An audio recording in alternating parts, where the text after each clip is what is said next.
Sir Jim Ratcliffe's mistakes at Man United from the email to Ten Hag. After buying his stake in Manchester United in February, Sir Jim Ratcliffe admitted he and his Ineos team had made a lot of cock-ups in his other footballing ventures, Lausanne and Nice, presumably in a bid to convince the Red Devils fans that they had learned lessons from those mistakes that would not be repeated at Old Trafford. He will no doubt claim they've made great strides off the pitch in his 8 months at the helm.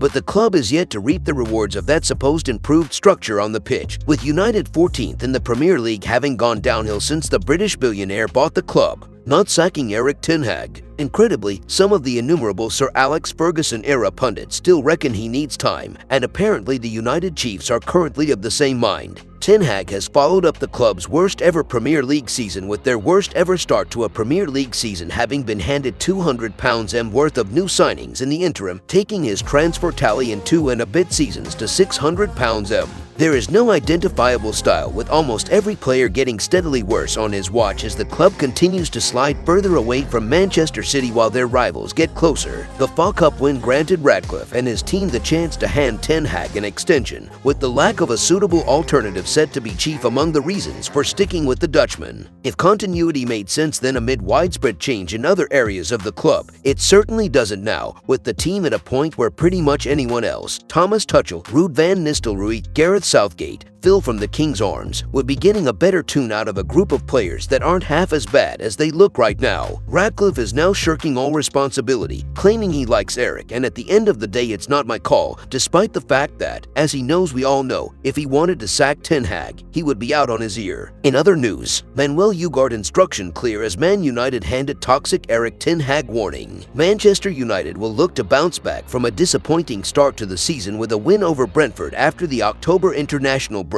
Erik ten Hag's team are winless in their last 5 games in all competitions since defeating Barnsley 7-0 in the 3rd round of the Carabao Cup. 4 draws have followed since, as well as a 3-0 home defeat to Tottenham. Despite being under pressure, Ten Hag insisted the ownership are behind him. I don't have any idea that is different, because they should have told me. We communicate very open, very transparent, he said after the stalemate with Aston Villa last weekend. Manuel Ugarte slammed. Former AC Milan striker Marco van Basten has slammed United's decision to sign Manuel Ugarte, insisting he is not even worth a quarter of his £50.5 million transfer fee. The 23-year-old arrived at Old Trafford in the summer from Paris Saint-Germain. However, he has so far struggled to show his potential on the pitch. Van Basten believes the midfielder is not at the level required to be a United player. Despite not knowing Ugarte that well, having only watched him play for United recently, the Dutchman said, "No, but I could already see in that match that he's not even worth a quarter of that amount." It's true that the big clubs, Real Madrid, Barcelona, Paris Saint-Germain,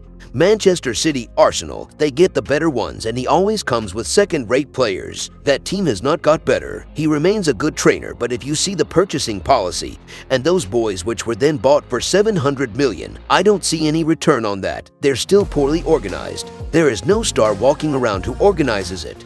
Who leads? None. A few years ago, Marcus Rashford was a great player. He can't do anything about this anymore. It's unbelievable. It's strange for that a boy who was a world star years ago. Nen Sport says, having followed Ugarte's time at Sporting Clube de Portugal, he is far from at his best form. So it's important for fans to be a little bit more patient and supportive of him, though it can be easier said than done given the current situation where the whole team must improve quickly. Having played in Portugal and France where both leagues are at a similar level, he is still adjusting to the demands of the Premier League. Once he settles, United will have a great player at their disposal. Erik ten Hag working as normal. ESPN report the United boss is preparing as normal for their Premier League clash with Brentford after the October international break. The Dutchman has come under fire in recent weeks following United's drab start to the season. Just 2 wins have left the club languishing in 14th place in the Premier League without a win in 5 in all competitions. This week, co-owners Sir Jim Ratcliffe and Joel Glazer were at the Theatre of Dreams for a series of meetings with Chief Executive Omar Barada